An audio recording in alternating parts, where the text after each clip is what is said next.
அம்பேத்கர்னு சொல்லி ஒரு 7 முறை அம்பேத்கர்னு சொல்கிறாரு. இது சொல்கிறது இன்றைக்கி ஒரு ஃபேஷன் ஆயிடுச்சு. இதுக்கு பதிலாக நீங்கள் பகவான்னு சொன்னீங்கன்னா 7 ஜென்மத்துக்கும் நீங்கள் வந்து மோட்சத்துக்கு போகலாம் அப்படின்ற மாதிரி பேசுகிறார். இதைத்தான் வந்து எதிர்க்கட்சிகள், இந்தியா கூட்டணி கட்சிகள் வந்து அம்பேத்கரை அமித்ஷா அவமதித்து விட்டார் அப்படின்னு சொல்லி குற்றஞ்சாட்டி நாடாளுமன்றத்தில் போராடிட்டு இருக்கிறாங்க. அரசியலமைப்பு சட்டத்தை இவர்கள் மாற்றப் போகிறார்கள். பாஜக வந்து 400 சீட்டு அவங்க கூட்டணி வந்து பிடித்து விட்டால் இந்தியாவினுடைய அரசமைப்பு சட்டம் மாற்றி எழுதப்படும், இந்து ராஷ்டிரா டிக்ளேர் பண்ணப்படும் அப்படின்னு சொல்லி தான் தேர்தல் பிரச்சாரம் நடந்தது. ராகுல் காந்தி இதை வந்து முன்னெடுத்து பேசுகிறார். சனாதன தர்மம், வர்ணாசிரம தர்மம், இந்து ராஷ்டிரம் இது அமைய வேண்டும் என்ற பாதையில் வந்து பிஜேபி வந்து நடை போட்டு கொண்டிருக்கிறது. அந்த கான்டெக்ஸ்டில் தான் வந்து அமித்ஷா இதை வந்து வெளிப்படையாகவே இழிவுபடுத்தும் விதமாக பேசிட்டார். எதுக்கு அம்பேத்கர் பேரெலாம் சொல்கிறீங்க, பகவான் பேரை சொன்னீங்கன்னாலும் உங்களுக்கு வந்து மோட்சம் கிடைக்கும் அப்படின்னா எவ்வளவு மட்டமான கீழ்த்தரத்தனமான ஒரு அயோக்கியத்தனமான பேச்சு அது. அதில் அம்பேத்கர் பேசிய சமூக நீதியோ இடஒதுக்கீடோ இதெல்லாம் அவர்களுக்கு ஒரு பொருட்டே வந்து அல்ல.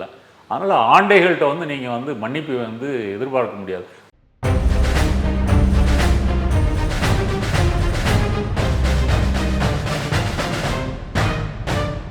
ரெட்ரோலுக்ஸ் நெஞ்சங்களுக்கு வணக்கம். நான் உங்கள் கார்த்திக். இன்றைய பொலிட்டிக்கல் பல்ஸ் நிகழ்ச்சியில் நம்முடைய இணைந்திருப்பவர் சமூக செயற்பாட்டாளர் திரு நாதன் அவர்கள். வணக்கம் சார். வணக்கம் கார்த்திக்.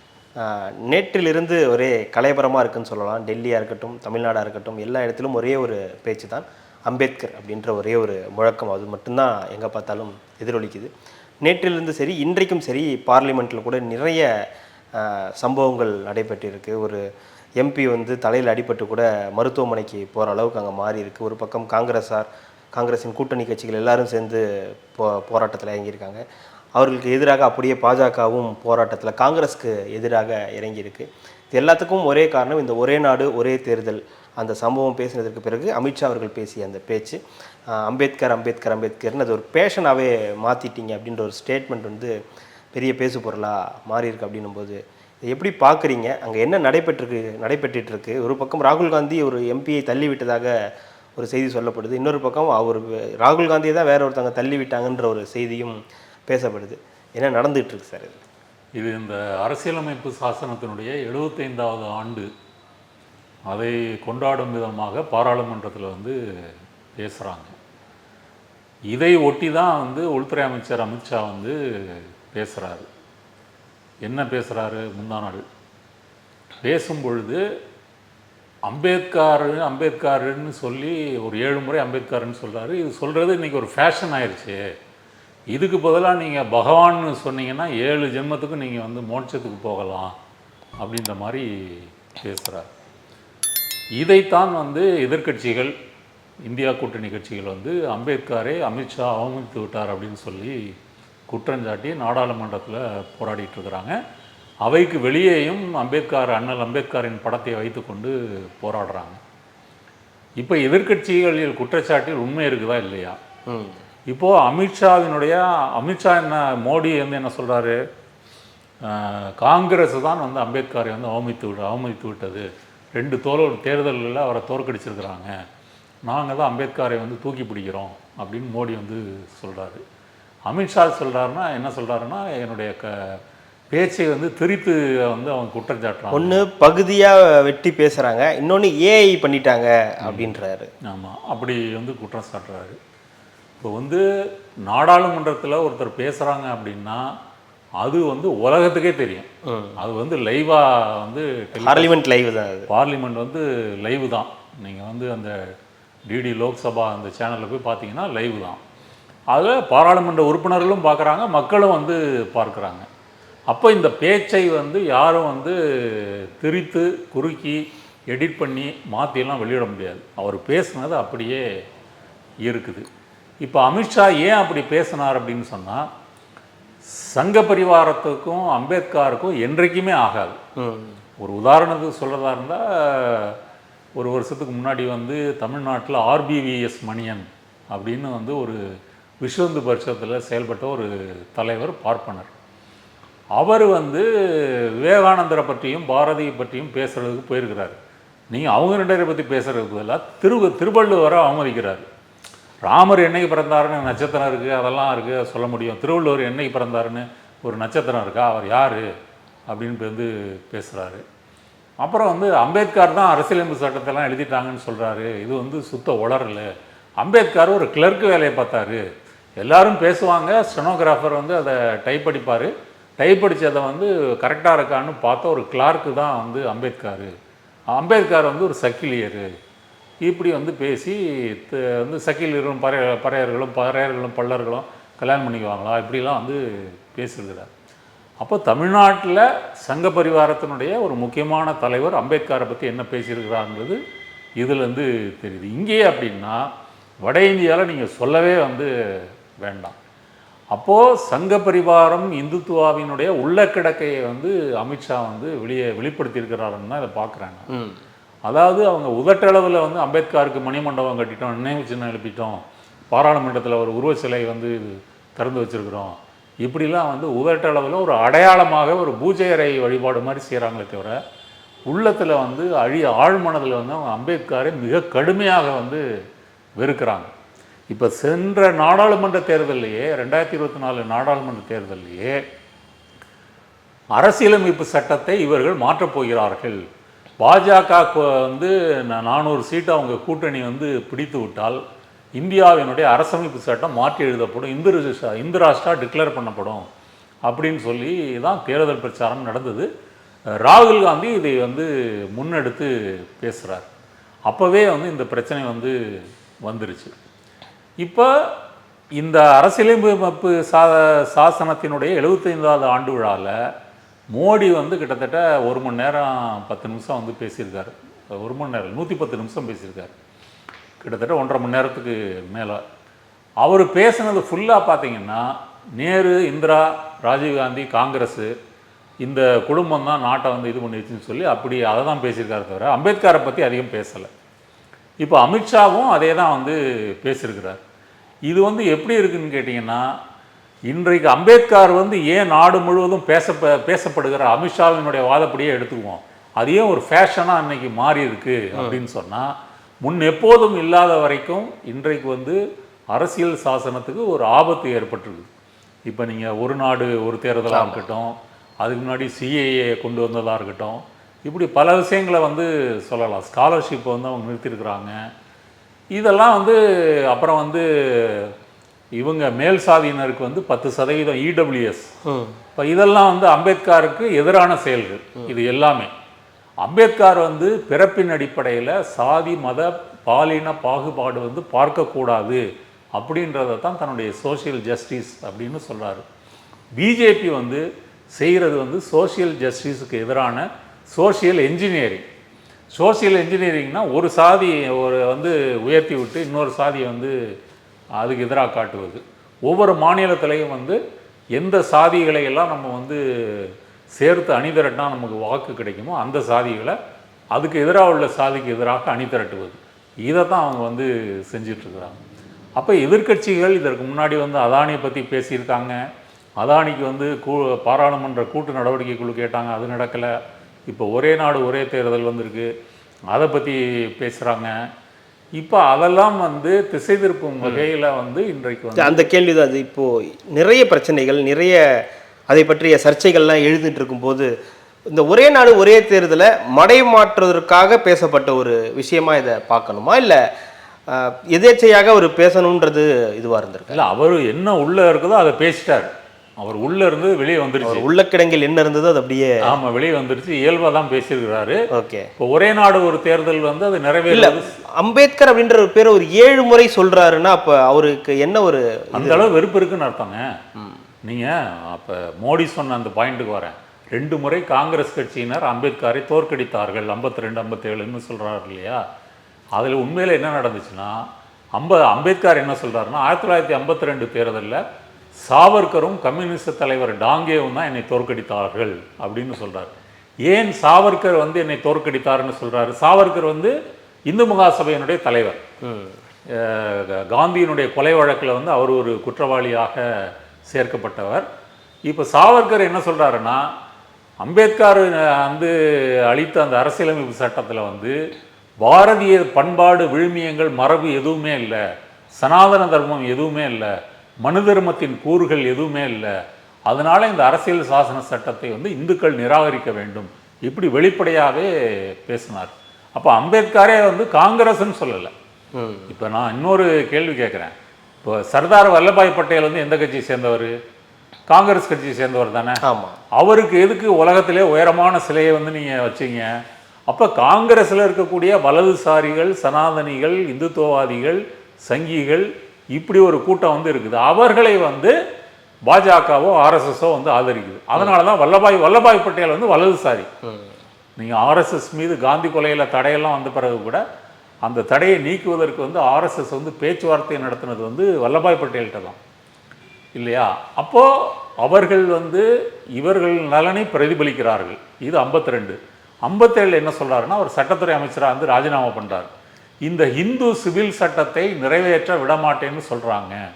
அப்போ அந்த ஹிந்து சிவில் சட்டம் அப்படின்றத வந்து ஜவஹர்லால் நேரு அதை நிறைவேற்றலான்னு ஓகே சொல்கிறாரு. ஆனால் அவர் நிறைவேற்றக்கூடாதுன்னு நெருக்கடி கொடுக்கறது யாருன்னா, காங்கிரஸ் உள்ளே இருக்கக்கூடிய இந்த வலதுசாரிகள் மற்றும் வெளியே இருக்கக்கூடிய ஆர்எஸ்எஸ் மூதாதையர்கள், இவர்கள் வந்து நெருக்கடி வந்து கொடுக்குறாங்க. இதனால தான் அவர் வந்து அந்த அமைச்சரவை இதிலேருந்து விலகிறார். அப்போ இந்த 2 தேர்தலையும் தோற்கடித்தது யார் அப்படின்னு சொன்னால், வலதுசாரிகள் தான் அம்பேத்கரை தோற்கடித்திருக்கிறார்கள்.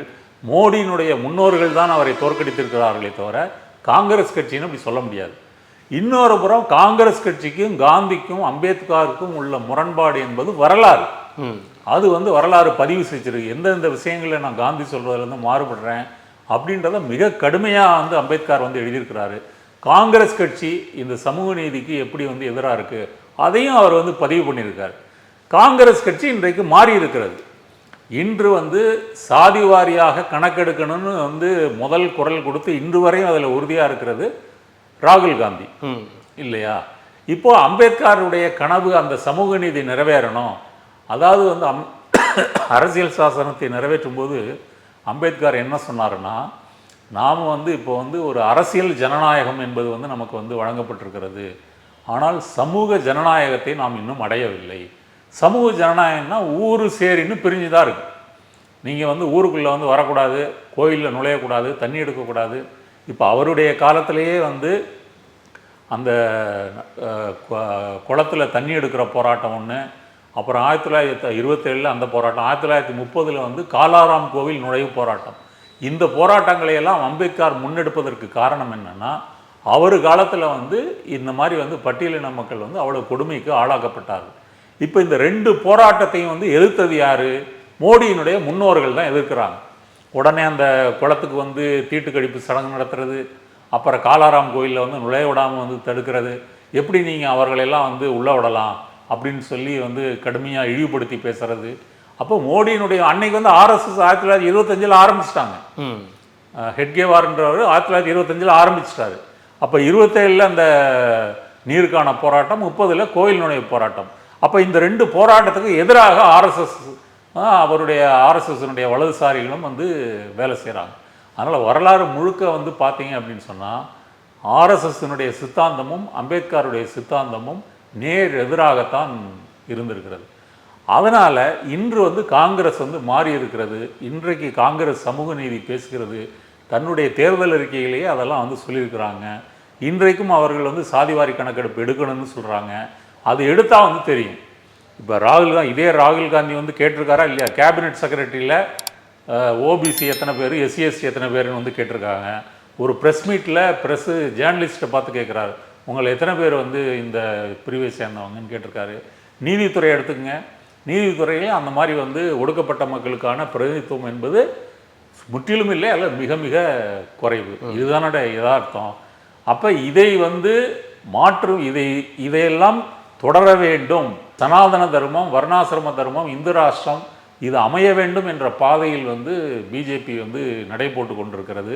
அந்த கான்டெக்ஸ்டில் தான் வந்து அமித்ஷா இதை வந்து இல்லைன்னா அவர் எப்படி இது ஒரு எதிர்பார்க்காத ஒரு தருணமாக மாறிடுச்சா? இப்படி ஒரு பேசணுன்னா இதுக்கு பெரிய ரிஃப்ளெக்ஷன் இருக்காதுன்னு நினச்சிட்டாரா? ஏன்னா இது பெரிய பூம் ஆயிடுச்சு. ஒரு பக்கம் வந்து எதிர்கட்சிகள், இன்னொரு பக்கம் மோடியே வந்து பேச வேண்டிய ஒரு, அமித்ஷாவுக்கு ஆதரவாக பேச வேண்டிய ஒரு நிலை, அப்புறம் அமித்ஷாவே அதற்கு ஒரு விளக்கம் கொடுக்க வேண்டிய ஒரு நிலை அப்படின்றத இவங்க எதிர்பார்க்கலையோ இப்படி ஆகும்னு? கண்டிப்பாக எதிர்பார்க்கல. அவங்க வந்து அதாவது இது ஒரு அமித்ஷா வந்து டங் ஸ்லிப் ஆகி பேசலைங்க, அவர் கான்சியஸாக தான் டங்கில் இருந்தது தான் பேசியிருக்காரு. இப்போ அவர் பேசினதை வந்து கரெக்டாக வந்து மல்லிகார்ஜுன் கார்கேவும் ராகுல் காந்தியும் வந்து பிடிச்சிட்டாங்க. மனு தர்மத்தின் ஆதரவாளர்களுக்கு எப்படி அம்பேத்கரை வந்து பிடிக்கும் அப்படின்னு சொல்லி பல வரலாற்று தகவல்களை பேசுகிறாங்க, இழிவுபடுத்திட்டாங்கன்னு பேசுகிறாங்க, அவர் ராஜினாமா பண்ணணும், மன்னிப்பு கேட்கணும் அப்படின்றதெல்லாம் வந்து பேசுகிறாங்க. அப்போ பிஜேபியை பொறுத்த வரைக்கும் அம்பேத்கருக்கு வந்து ஒரு பெரிய செலவு வச்சுட்டு மணிமண்டபம் கட்டிட்டு இந்த மாதிரி அவரை வந்து ஒரு இந்துத்துவ அம்பேத்கராக மாற்றுகின்ற பணியை வந்து பிஜேபி வந்து செய்யுது. ஒரு அடையாள அரசியல்னு வச்சுங்களேன். இந்த அடையாள அரசியல் செய்வதன் மூலமாக நாம் வந்து ஒடுக்கப்படுகின்ற மக்களுடைய வாக்குகளை கவர்ந்து கொள்ளலாம் அப்படின்னு வந்து பிஜேபி வந்து ஒரு நினைக்குது. ஆனால் அதில் வந்து அவங்க சோத்துலேயே வந்து மண் வாரி போட்ட மாதிரி அமித்ஷா வந்து அம்பேத்கரை வந்து வெளிப்படையாகவே இழிவுபடுத்தும் விதமாக பேசிட்டார். எதுக்கு அம்பேத்கர் பேரெல்லாம் சொல்கிறீங்க, பகவான் பேரை சொன்னீங்கன்னா உங்களுக்கு வந்து மோட்சம் கிடைக்கும் அப்படின்னா எவ்வளவு மட்டமான கீழ்த்தரத்தனமான ஒரு அயோக்கியத்தனமான பேச்சு அது.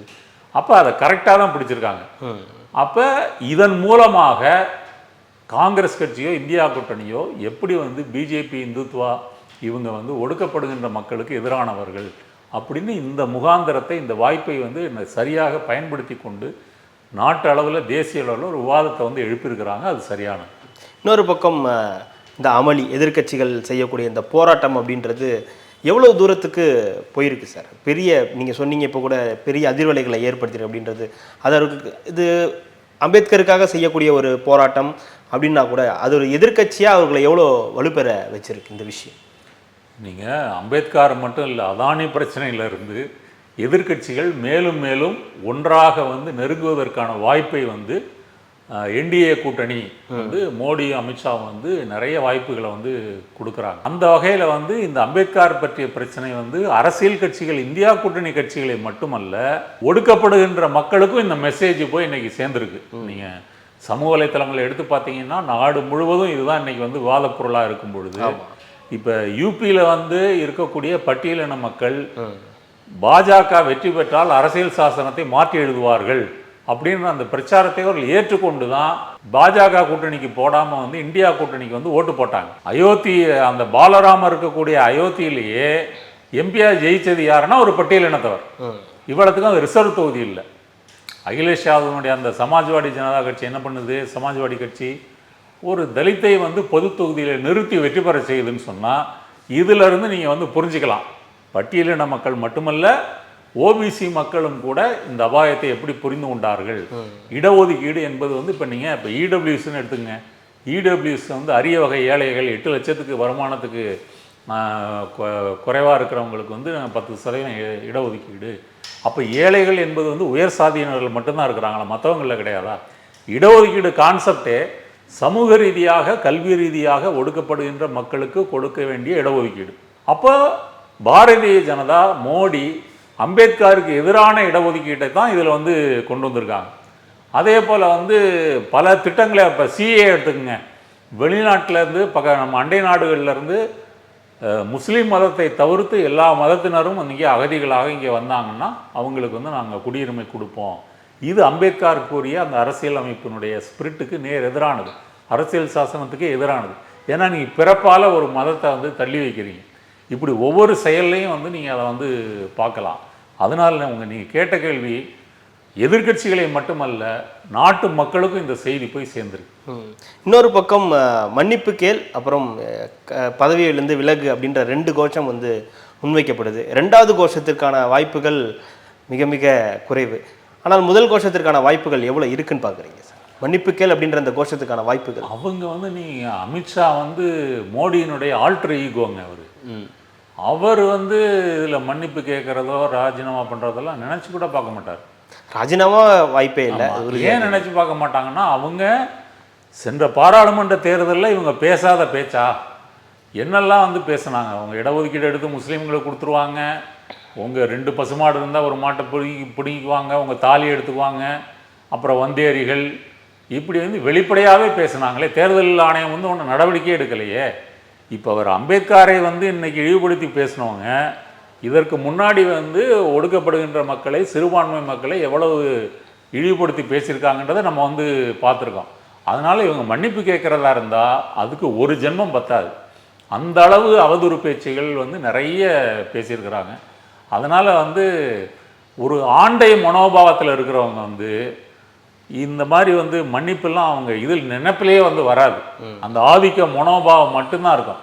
என்ன அம்பேத்கர் வச்சு என்னை வந்து நீ இது பண்ணுறியா, நீ அவ்வளோ பெரிய ஆளா நீ அப்படின்ற மாதிரி தான் வருமே தவிர, இப்போ பாரதிய ஜனதாவினுடைய வந்து கவலை என்ன, இதன் மூலம் பட்டியலின மக்கள் பழங்குடி மக்கள்கிட்ட வந்து நம்ம அந்த வந்து பல மாநிலங்களில் சோஷியல் என்ஜினியரிங் பண்ணி பல தகுடு தத்தங்கள் பண்ணி வந்து அவங்கள வந்து கொஞ்சம் கவர்ந்துருக்கிறோம். இதன் மூலம் அந்த ஓட் பேங்க் வந்து நம்மளை வந்து விட்டு போயிருமோ, இதுதான் அவங்களுடைய கவலையை தவிர அம்பேத்கரோ அரசியல் சாசனமோ அல்ல அம்பேத்கர் பேசிய சமூக நீதியோ இடஒதுக்கீடோ இதெல்லாம் அவர்களுக்கு ஒரு பொருட்டே வந்து அல்ல.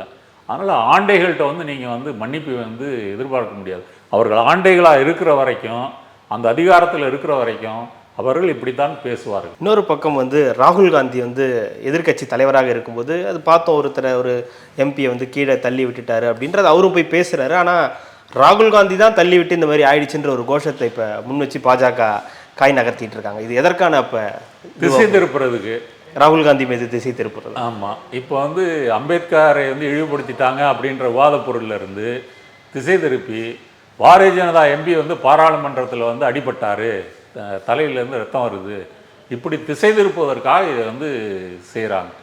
ராகுல் காந்தி ஏங்க பிடிச்சி தள்ள போகிறாரு? ராகுல் காந்தியை வந்து அவர் பாத யாத்திரை நடந்து வரும்போது பல இடங்களில் அவரை வந்து இவங்க வலதுசாரியினர் பிஜேபியினர் வந்து பப்பு பப்புன்னு வந்து கூப்பிடுறாங்க. இதுவே வந்து மற்ற கட்சி தலைவர்களாக இருந்தால் கோவம் தான் வந்திருக்கும். ராகுல் காந்தி அவங்களுக்கு வந்து ஃப்ளையிங் கிஸ் கொடுக்குறாரு, பப்புன்னு கூப்பிட்டவங்களுக்கு. அப்படிப்பட்ட ராகுல் காந்தி வந்து இப்படி தள்ளிவிடுவதற்கெல்லாம் வந்து வாய்ப்பு கிடையாது. போன நாடாளுமன்றத்தின் சபையின் போது அவர் ஒரு முறை வந்து பேசிவிட்டு நம்பிக்கையில்லா தீர்மானம்னு நினைக்கிறேன், அதை பேசிட்டு போய் நேரம் மோடியை கட்டி பிடிச்சாருல்ல, கடந்த இதெல்லாம் கொடுத்து. ஆமாம், கட்டி பிடிச்சார் வரும்போது கண்ணடிச்சு. ஆமாம் ஆமாம், பல ட்வீட்டில் சொல்லியிருக்காரு, உங்களுக்கு வெறுப்புன்னா எங்களுக்கு அன்பு, உங்களுக்கு சமத்துவமின்மைன்னா எங்களுக்கு சமூக நீதி, இப்படி தான் அவர் வந்து பார்க்குறாரே தவிர இதை எப்படியா திசை திருப்ப முடியுமா? இப்போ அம்பேத்கர் அமித்ஷா இழிவுபடுத்திட்டார்ன்றதை விட்டுட்டு ராகுல் காந்தி வன்முறையை தூக்கி விட்டார், அர்பன் நக்சல், பாராளுமன்றத்திலே அர்பன் நக்சல்கள்லாம் வந்துட்டாங்க, அடிவெளியில் இறங்கிட்டாங்க, அப்படி ஏதாவது உருட்டலாமா அப்படின்றது தான் இந்த முயற்சி. இன்னொரு பக்கம் இது இப்படி போயிட்டு இருக்கும்போது கூட இந்தியா கூட்டணியில் ஒரு சிக்கல் சமீப காலமாக இருக்கிறத நம்ம பார்க்குறோம். யார் தலைவராக இருக்கணும் அப்படின்றது ஒரு கேள்வி அங்கே போயிட்டுருக்கு. மம்தா பானர்ஜி தான் அங்கே இருக்கணும் அப்படின்ற ஒரு குரலை வந்து சரத்பவார் அவர்கள் எழுப்பியிருந்தார். அதற்கு சில பேர் வந்து ஆதரவும் தெரிவிச்சிருந்தாங்க. இதுக்கப்புறம் மாறுவதற்கான வாய்ப்புகள் இருக்கா? இந்த மாதிரியான சம்பவங்களுக்கு பிறகு அதில் எதுவும் மாற்றங்கள் வர வாய்ப்பு இருக்கா? மீண்டும் காங்கிரஸே அதற்கு ஒரு தலைவராக இருக்க வாய்ப்புகள் இருக்கா, இல்லை மாறுறதுக்கான வாய்ப்புகள் இருக்கா? அந்த பிரச்சனையை பொறுத்த வரைக்குங்க, இப்போ இந்தியா கூட்டணியில் வந்து ஓரளவு இந்தியா முழுவதும் கட்சி அமைப்பை வைத்திருக்கக்கூடிய கட்சி வந்து காங்கிரஸாக தான் இருக்குது. மம்தா பானர்ஜி வந்து ஒரு அதிரடி அரசியல் பண்ணக்கூடிய ஒரு அரசியல்வாதி, ஒரு எடுத்தேன் கவிழ்த்தேன்ற மாதிரி பண்ணக்கூடியவங்க, ஒரு நிதானம் என்பது வந்து அவங்கள்ட்ட வந்து இருக்காது. சரத்பவாரை பொறுத்த வரைக்கும் சரத்பவார் வந்து அஜித் பவார் வந்து பார்க்குறாரு, இந்த மாதிரி வந்து அவருடைய பிறந்த நாளுக்கு வந்து வாழ்த்து சொல்லிட்டு வந்து போகிறாரு. அப்புறம் அதானி வீட்டில் வந்து நாங்கள் அஜித் பவாருங்கெல்லாம் பேசும்போது நானும் இருந்தேன்னு சரத்பவார் சொல்லியிருக்காரு. சரத்பவாருடைய இது வந்து கொஞ்சம் சந்தேகத்துக்குரியது தான். அவர் வந்து இப்போ இந்த தேர்தலில், மகாராஷ்டிரா தேர்தலில் அவருடைய கட்சி வந்து கூட்டணியே பரவாயில்லன்ற மாதிரியா? ஆமாம், கூட்டணியே படுதோல்வி அடைஞ்சிருச்சு. அதனால் இப்போ அவருடைய வாய்ஸுக்கெல்லாம் பெரிய முக்கியத்துவம் இருக்குமா அப்படின்னு எனக்கு வந்து தெரியலை. மம்தா பானர்ஜி பொறுத்த வரைக்கும் அடுத்த சட்டமன்ற தேர்தலில் எப்படி ஜெயிக்கிறது இல்லை, அதுதான் குறிக்கோளாக இருக்கான்னு கேட்குறேன். இது அங்கே அவருக்கு இருக்கக்கூடிய அந்த டிஃபேம், ஏன்னா இந்த மருத்துவக் கல்லூரியில் நடந்த அந்த விஷயங்கள்லாம் உங்களுக்கு நிறைய மைனஸ் ஆகியிருக்கும் போது இப்படி ஒரு விஷயம் இருந்தால் அது ஒரு ப்ளஸ்ஸாக இருக்குன்ற மாதிரி அப்படின்ற மாதிரி அவங்க நினைக்கலாம், அவங்க கருதலாம். ஆனால் இந்தியா கூட்டணியில் வந்து அப்படி ஒரு காங்கிரஸை புறக்கணித்து விட்டு அப்படி வந்து அவங்க மட்டும் வருவதை வந்து மற்றவர்கள் ஏற்றுக்கொள்ள மாட்டாங்க. இப்போ தமிழ்நாட்டில் வந்து திமுக, விசிக இவங்கெல்லாம் வந்து எல்லாம் மெம்பராக இருக்கிறாங்க. இப்போ அவங்கெல்லாம் என்ன சொல்லுவாங்க? அதனால் வந்து அந்த பிரச்சனை வந்து தனி பிரச்சனை. அந்த மாதிரி பிரச்சனைகளையெல்லாம் அவர்கள் கூடி பேசி தீர்த்து கொள்ளும் விதமான வாய்ப்புகளை வந்து மோடி அரசு தொடர்ந்து வழங்கிக்கிட்டே இருக்குது. அது அதானியாக இருந்தாலும் சரி, அம்பேத்கராக இருந்தாலும் சரி, அமித்ஷாவாக இருந்தாலும் சரி, அந்த வாய்ப்புகளை வந்து அவங்க வழங்கிக்கிட்டே இருக்கிறாங்க. அதனால் அந்த வகையில் வந்து எதிர்க்கட்சிகளுடைய ஒற்றுமையும் அந்த கருத்து வேறுபாடும் ஒற்றுமை வந்து வளரும், கருத்து வேறுபாடு வந்து குறைவதற்கு நிறைய வாய்ப்பு இருக்கிறது. கண்டிப்பாக சார். மகிழ்ச்சி. இவ்வளோ நேரம் உங்களுடைய நேரத்தை ஒதுக்கி எங்களுக்காக பல்வேறு தகவல்களை பகிர்ந்தமைக்கு ரெட் லோக்கின் சார்பாக மிக்க நன்றி. நன்றி.